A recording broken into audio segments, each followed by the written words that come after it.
Hello and welcome to Mad About Superheroes Cartoon Showcase. This episode we take a nostalgic trip back to a galaxy far, far away and revisit Star Wars Droids, the adventures of C-3PO and R2-D2. More specifically, my favorite episode, A Race to the Finish, which features the most ruthless bounty hunter in the galaxy, Boba Fett. The episode was written by Peter Soddard and stand-up comedian Stephen Wright. The Stones, I love the Stones. I can't believe they're still doing it after all these years. Watch them whenever I can. Fred and Barney. After the release of Star Wars Return of the Jedi in 1983, Star Wars as a theatrical experience was over. However, the adventures continued in many ways on the printed page. For me, it was the Marvel Comics, which began in the first movie in the franchise and continued well after Return of the Jedi. Hungry for more Star Wars, I tuned into Droids when it aired on ABC back in 1985. But even at 10 years old, I wanted a cartoon more in line with the Marvel Comics, which continued the adventures of Luke Skywalker, Han Solo, Princess Leia, and company. If they were dead set on a prequel to the original Star Wars, I'm sure kids would have preferred an animated prequel featuring Han Solo and his hetero life mate Chewbacca over a Droids cartoon. Unfortunately, we can't rewrite history, and the powers that be, or were, greenlit a cartoon series on the most beloved robots to ever grace the silver screen. If only they had confidence in the headlining characters to actually being the main focus of the series. Star Wars Droids was produced by Nelvana at the behest of Lucasfilm. Nelvana also produced an 80s personal favorite animated movie, Rock and Rule. Rock and Rule.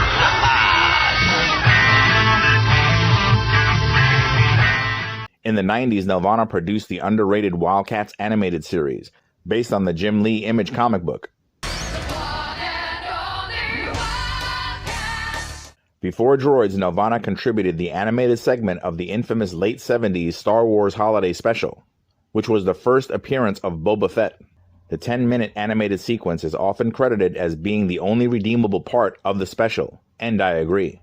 Boba Fett's popularity actually predates his live-action first appearance in Star Wars The Empire Strikes Back. The bounty hunter was a coveted mail-away action figure from the massively popular Kenner Star Wars toy line. Based on aesthetics alone, every adolescent Star Wars fan desperately wanted a Boba Fett action figure. To date, Boba Fett is one of, if not the most popular action figure of all time, selling for extremely high prices on the secondary market. It's ironic that the notorious bounty hunter now has a price on his head. Designed by Joe Johnston, Boba Fett was originally intended to be a new form of stormtrooper, but he was just too cool to be a peripheral henchman and was given a bit more individuality and a bit more color. The bit more Boba Fett was given in The Empire Strikes Back was just enough to give him the proper mystique needed to endear him to fans. Shrouded in mystery, Boba Fett was a definite standout in one of, if not the best sequels of all time. Boba Fett's designer, Joe Johnston, went on to direct personal favorite movies The Rocketeer, Another Cool Helmeted Character, and Captain America the First Avenger. Boba Fett's color scheme was altered for his appearance on Droids. His simplified blue armor design is the same as his appearance in the animated segment in the Star Wars Holiday Special. Clearly, Nelvana kept their unique stamp on the character. Part of the Saturday morning Star Wars Cartoon Hour on ABC, which also featured Ewoks, Droids follows the adventures of C-3PO and R2-D2, the robotic duo who were introduced in the original 1977 Star Wars, written and directed by George Lucas. The prequel series features 3PO and R2's exploits prior to their service with the Rebel Alliance. The inseparable pair find themselves in the service of new masters and navigate through difficult obstacles, narrowly escaping dangerous encounters with vile gangsters, pirates, bounty hunters, and the dreaded Galactic Empire. The first 4 episodes pit our droid duo against the Fromm gang, consisting of Lord Seiss Fromm, Blix, and Tiggy. Don't call me Tiggy. Excuse me, Tig From, Lord From's son.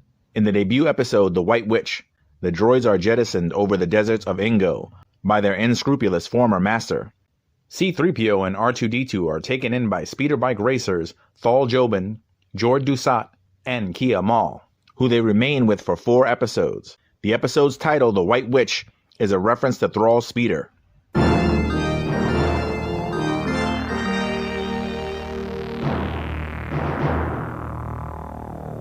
The team are on their way to Bunta to take part in a speeder race, but they are attacked by the From gang.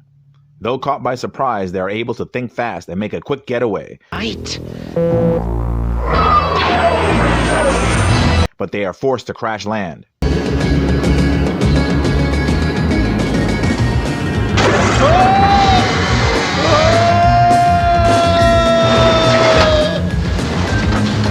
On Bunta, they meet Proto-1, who offers to repair the extensive damage to their ship. After many defeats against Thal, Jord, Kia, and the droids, Lord From hires Boba Fett to help exact his revenge. Despite Jabba the Hutt having placed a bounty on the crime lord, Fett temporarily foregoes turning them in to Jabba due to a favor he owes to Lord From. Boba Fett. After this, we are settled, Size From. After this, I owe you nothing. 3PO is befriended by BL-17, who offers to help them as well. But he secretly works for Boba Fett. Tig wants to beat Boba Fett to the punch in an attempt to prove his worth to his father. Meanwhile, BL-17 quickly shows his true colors when he almost suffocates Kia with deadly gas fumes and attempts to destroy Proto-1 and 3PO, but R2 distracts BL-17 long enough for 3PO to defend himself. Oh, no, you don't. Hi-ya! Try to harm my friend, would you? Oh! However, Boba Fett is nearby and suddenly attacks Thrall and Kia. The From gang plant a thermal detonator on the White Witch, and Boba Fett chases Thal into the race. The detonator is set to explode in 3 laps. Fett rams Thal's tail and R2 scrambles to make repairs as the race continues.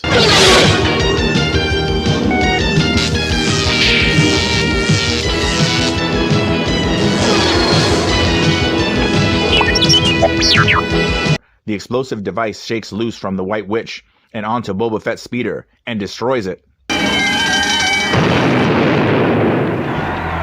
the winner is Thal Jobin! The despondent bounty hunter cuts his losses and rounds up the From gang to take to Jabba and collect the bounty on their heads. Thrall, Jord, and Kia are offered careers with a speeder corporation, but they refuse when they realize that R2-D2 and C-3PO would have to be reprogrammed. The droids leave their master so they can take the job and better their lives. I don't like leaving like this, but it seems to be the only way. Yes, if we had stayed, they wouldn't have taken the job with Zebulon Dak. Now they're free. Yes, it was a sacrifice, R2. But that's what friends are for. We may be surrounded by nothingness, but we do have something. Friend.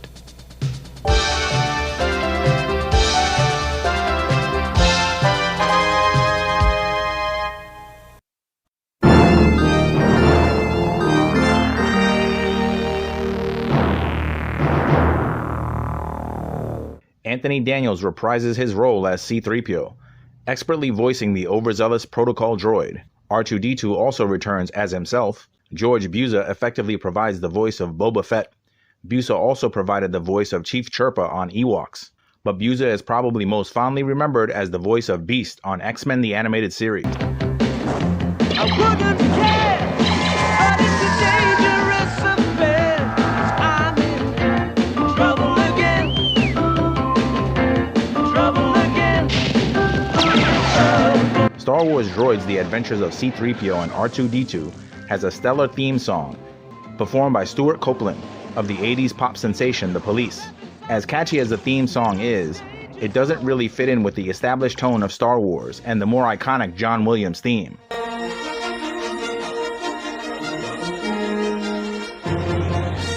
Kenner released the Star Wars Droids toy line to coincide with the release of the cartoon series.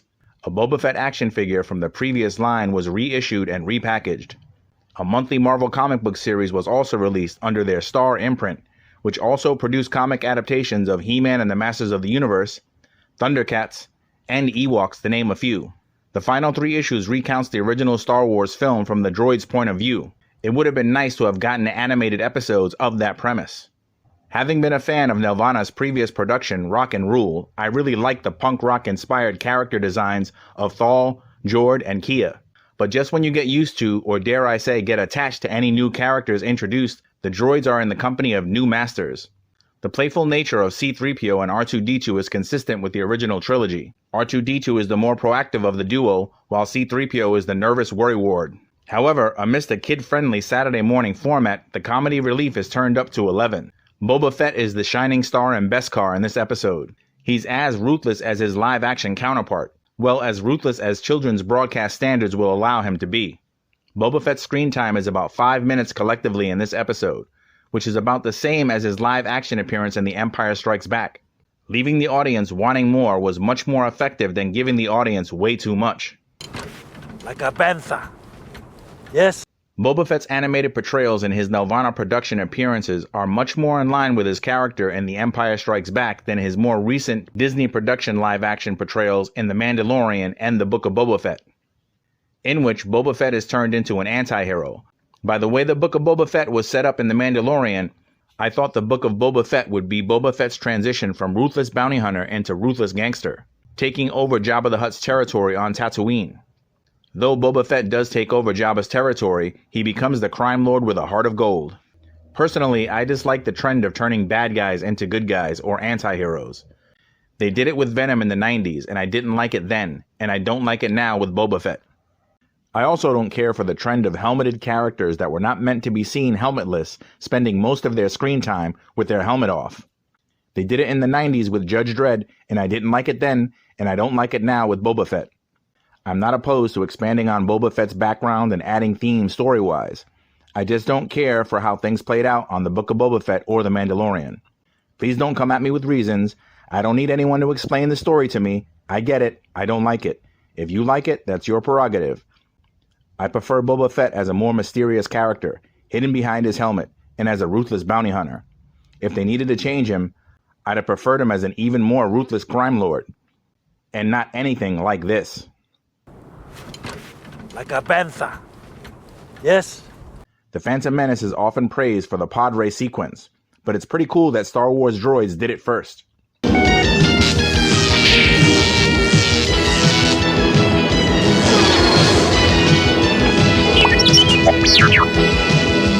A thermal detonator! Lap 10!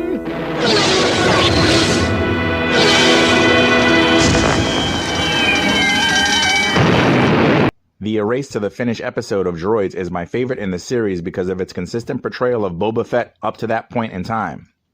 The episode is also notable for its Jabba the Hutt references. Let's go.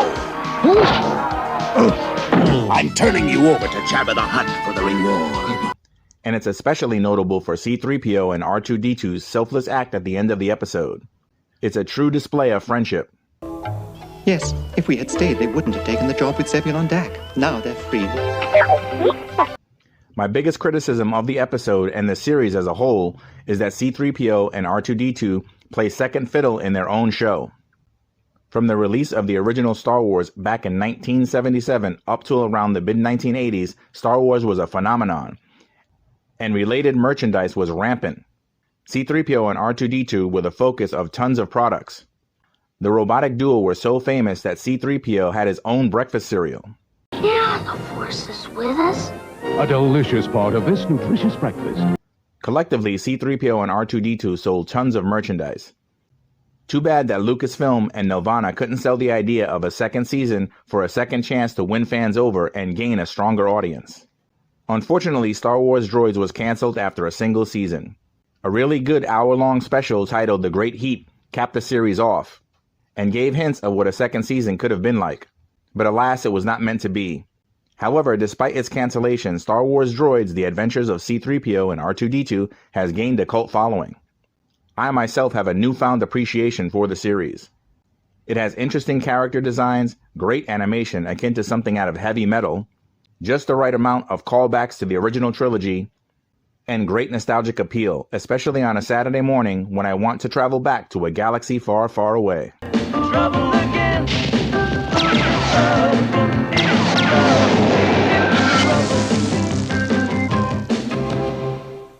I hope you've enjoyed this episode of Cartoon Showcase. Thanks so much for letting your geek flags fly with Mad About Superheroes.